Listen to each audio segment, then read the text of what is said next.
മഹാലക്ഷ്മി സീരിയലിൻ്റെ പുതിയൊരു എപ്പിസോഡിലോട്ട് എല്ലാവർക്കും സ്വാഗതം. അങ്ങനെ മോഹിനിയെ കാണാൻ വരുന്ന മഹിയോടായിട്ട് മുത്തശ്ശിയും പ്രതാപനും വളരെ മോശമായ രീതിയിൽ തന്നെ പെരുമാറുകയാണ്. നീ എന്തിനാടി ഇങ്ങോട്ട് വന്നത്? നീ ഇങ്ങോട്ട് വരുന്നതിൻ്റെ എല്ലാ ദൂഷ്യഫലങ്ങളും നിൻ്റെ അമ്മയിൽ തന്നെയായിരിക്കും ഞാൻ തീർക്കുന്നത് എന്നെല്ലാം പറയുന്നത് കേൾക്കുമ്പോഴേക്കും മഹിയാണെങ്കിൽ ആകെ ഞെട്ടിപ്പോകുന്നുണ്ട്. പിന്നീട് മുത്തശ്ശി പറയുന്നുണ്ട്, നിൻ്റെ വയറ്റിൽ നോക്കിയ ഒരു ചവിട്ട് തന്നാലുണ്ടല്ലോ നിൻ്റെ കുഞ്ഞ് ആവിയായി പൊക്കോളുമെന്നെല്ലാം പറഞ്ഞുകൊണ്ട് മഹിയെ വളരെ അപമാനിക്കുന്നുണ്ട്. പിന്നീട് മഹിയുടെ കുഞ്ഞിൻ്റെ അവകാശങ്ങളെല്ലാം പറഞ്ഞുകൊണ്ട് തന്നെ പലരുടെയും പേര് അവിടെ വെളിപ്പെടുത്തുന്നുണ്ടെങ്കിലും മഹിക്കാൻ ഇതൊന്നും കേട്ട് നിൽക്കാൻ താല്പര്യമില്ലാത്തതുകൊണ്ട് അവിടെ നിന്ന് പോകുകയാണ്. പിന്നീട് അവിടെ നിന്നും ഇറങ്ങുന്ന മഹിയാണെങ്കിൽ നമ്മുടെ കണ്ണൻ വിളിക്കുന്നുണ്ട്. എന്നിട്ട് കണ്ണൻ പറയുന്നുണ്ട്, താൻ നേരെ തോമസ് വൈദ്യൻ്റെ ഹോസ്പിറ്റലിലോട്ട് വാ, ഞാൻ അങ്ങോട്ട് വരാം, നമുക്ക് അവിടെ വെച്ച് കാണാമെന്നും മേഘനാഥനാണെങ്കിൽ അവിടെ വന്നിട്ടുണ്ടെന്നെല്ലാം പറയുമ്പോൾ മഹി പറയുന്നുണ്ട്, നമ്മളിപ്പോൾ അവിടെ ചെല്ലുന്നത് എന്തെങ്കിലും പ്രശ്നമാവുമോ എന്നൊക്കെ ചോദിക്കുമ്പോഴേ അതൊന്നുമില്ല, എല്ലാം സാറിന് അറിയാവുന്നതാണ്, അതുകൊണ്ട് ഒരു കുഴപ്പവും സംഭവിക്കില്ല എന്ന് പറയുകയാണ്.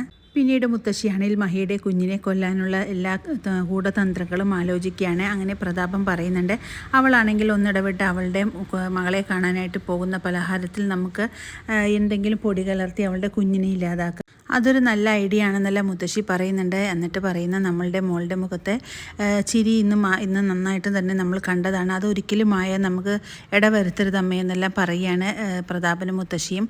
അങ്ങനെ മുത്തശ്ശി പറയുന്നുണ്ട്, കരുണമോൾ അന്ന് അബദ്ധത്തിൽ കഴിച്ചിട്ടുള്ള ആ പൊടി തന്നെ വേണം അവൾക്കും കൊടുക്കാൻ, അങ്ങനെയാണെങ്കിൽ അവൾക്ക് വയറുവേദന കൊണ്ട് പൊളഞ്ഞ് അവളുടെ കുഞ്ഞ് നഷ്ടപ്പെട്ടോളുമെന്നെല്ലാം പറയുകയാണ്.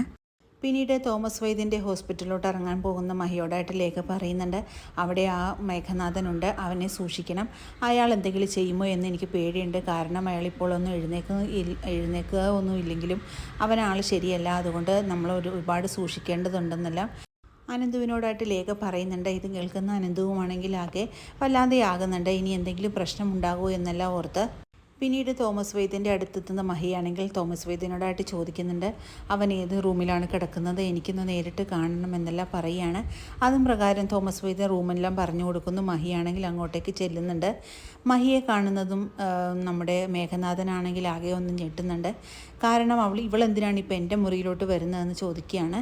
നീ എന്താടി എൻ്റെ മുറിയിലോട്ട് ഇപ്പോൾ വന്നത്, നിന്നെ എനിക്ക് കാണേണ്ട ആവശ്യമില്ല, നീ ആ കണ്ണനെ ചതിച്ചവളല്ലേ എന്നെല്ലാം ചോദിച്ചുകൊണ്ട് വളരെ ദേഷ്യപ്പെടുകയാണ് മേഘനാഥൻ.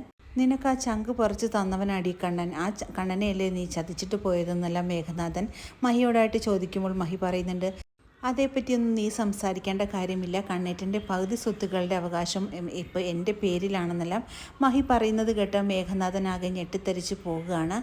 അതുകൊണ്ട് നീ എൻ്റെ ഈ പിറകെയുള്ള നടത്തം അവസാനിപ്പിച്ചില്ലെങ്കിൽ നിൻ്റെ കഥ ഞാൻ കഴിക്കുമെന്നെല്ലാം മഹാലക്ഷ്മി ഭീഷണിപ്പെടുത്തുന്നുണ്ട് മേഘനാഥനെ.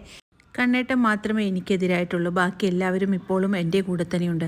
ആ മാർക്കോനെ നിനക്കറിയാമല്ലോ, ഇനി എൻ്റെ പിറകിൽ മരണക്കെണിയോ ഒരുക്കി വരുന്ന നിന്നെ മാർക്കോ തീർത്തിരിക്കും, അത് നിന്നെ എപ്പോഴും ഓർമ്മയിലിരിക്കട്ടെ എന്ന് പറഞ്ഞുകൊണ്ട് മഹാലക്ഷ്മി അവിടെ നിന്നും പോകുന്നു.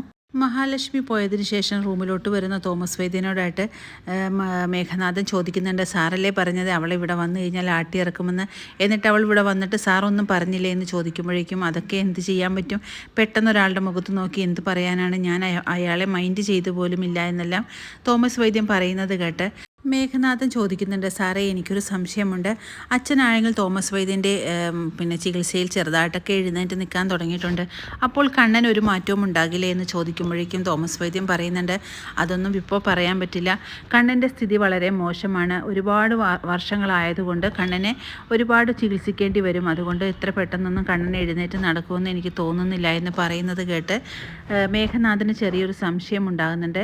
ഇവരെല്ലാവരും കൂടെ നമ്മളോട് നുണ പറയുന്നതാണോ എന്നൊരു സംശയം മേഘനാഥൻ ഉണ്ടാകുകയാണ്.